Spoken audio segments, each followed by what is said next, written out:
Welcome back to another episode of Rock Boys Football, continuing to take a look at the next week's slate, heading out to the Pac-12 as Colorado heads on the road to play UCLA. And this is a really fun matchup because you're seeing one of the more high-powered offenses in the country in the Colorado Buffaloes. They want to play fast. They want to hit the explosive plays, going up against the UCLA defense that I do think is one of, if not the best defense in the Pac-12.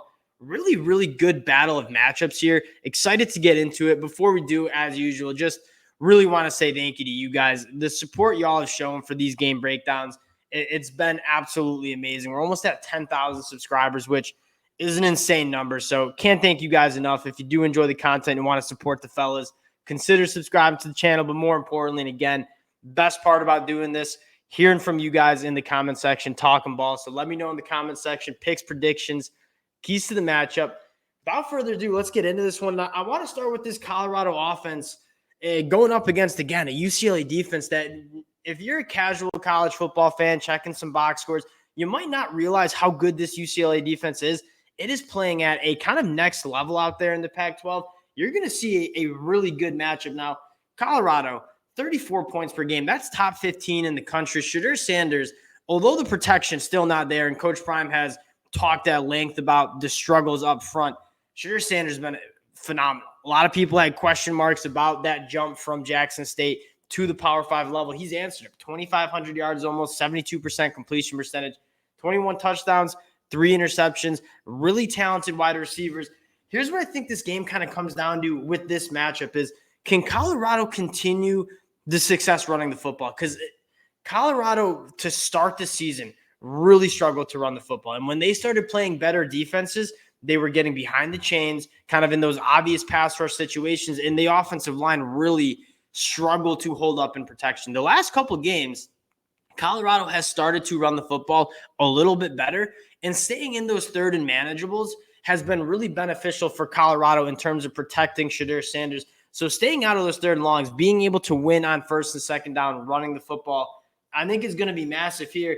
And then secondly, we've talked at length about this. This is a UCLA Bruins defense, especially up front, that is phenomenal at getting after the passer. So you have to figure out some sort of way to try to neutralize that. And quite frankly, I think Colorado fans would agree with this. Coach Prime has said this. They got to find a different way to scheme up like quick releases out of Shedeur Sanders. So that quick game, getting the ball out of his hands quickly, is going to be massive because you just haven't seen anything from Colorado up front that's telling me they're going to be able to pass protect for some longer developing routes against this UCLA defensive line that, again, probably the best pass rushing unit you'll see in the entire Pac-12. So I'm looking at Sean Lewis, the OC. You have playmakers outside, right? Whether it's Travis Hunter, Jimmy Horn, Xavier Weaver, these guys they excel really at working with the football in their hands, right? Not only they can win routes downfield and create separation, but all three of those guys are special caliber athletes, making people miss and working after the catch. If I'm Sean Lewis, I'm looking at this UCLA defense and how good they are rushing the passer and saying, we're not even going to give them time to get after us. We're just going to get that ball out quick to our playmakers and let them make plays. Looking at this UCLA defense, just to give some context to it, 16.2 points per game. That's number 11 in the country, only 2.2 yards per carry. So running the football is going to be difficult because you have some really good linebackers and a really good front seven. But what stands out here is the linebacker play for UCLA. When you have a really good defensive line that can eat up blocks, win at the point of attack, and then two linebackers that are playing like Darius Musa and Medrano are, it's a really good recipe to stop in the run. You take a look at the linebackers' numbers. Leading tacklers on the team, average depth of tackle 1.5 yards down the field. This is a UCLA defense that, again, keeps those linebackers clean, allowing them to play downhill, and they're really, really smothering that run game. And when they do get into those third and long situations, you're probably looking at the best pass rush trio in the entire country. Laiatu Latu, I think, will be a top 10 pick in the NFL draft. 24% pass rush win rate. Then the Murphy twins, Grayson, 19% pass rush win rate. Gabriel, 22%. You're looking at three edge rushers that they like to move around, give different looks to, and they're really good. So if Colorado's staying in those third and long situations, those three guys, I think, can really have a field day. So it's imperative for Colorado to get that football out quickly into their playmakers' hands. Now, flipping sides, this Colorado defense, I think what has really shown the last couple of weeks is struggling with a little bit of depth. And I want to talk about Travis Hunter for a second. And I'm not an expert in the situation, right? I trust Coach Prime and Travis Hunter to figure this out between them because they know Travis Hunter's body. Coach Prime is talking and communicating with Travis Hunter. It seems like he's playing too many snaps, right? I mean, he's playing almost 100% of the snaps on the offense, and then on defense, especially in that fourth quarter against Stanford, he just looked gassed, right? Especially coming off a lacerated liver where he hadn't played football in 4 weeks. Travis Hunter is a special player that anytime he's on the football field is going to change the game. In my mind, from my perspective, it seems like they got to decide, is he going to play wide receiver and cornerback? That doesn't mean he can't play both sides of the football, but the snap count, I feel like needs to be a little bit more thought out because he just looked like he ran out of gas towards the end of the game.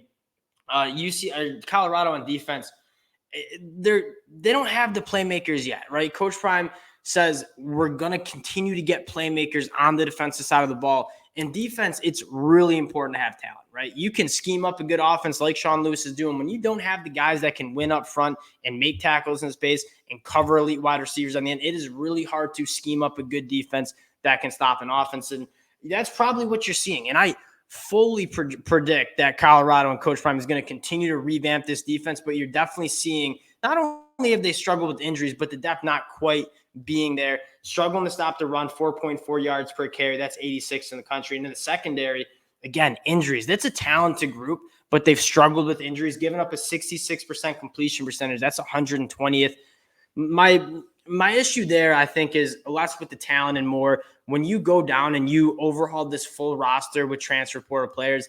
I think the depth isn't quite where it needs to be for Colorado, and that's probably why you're seeing struggles on the defensive side of the ball. And again, in the future, that I really do think that'll get cleaned up, but it definitely is a problem right now.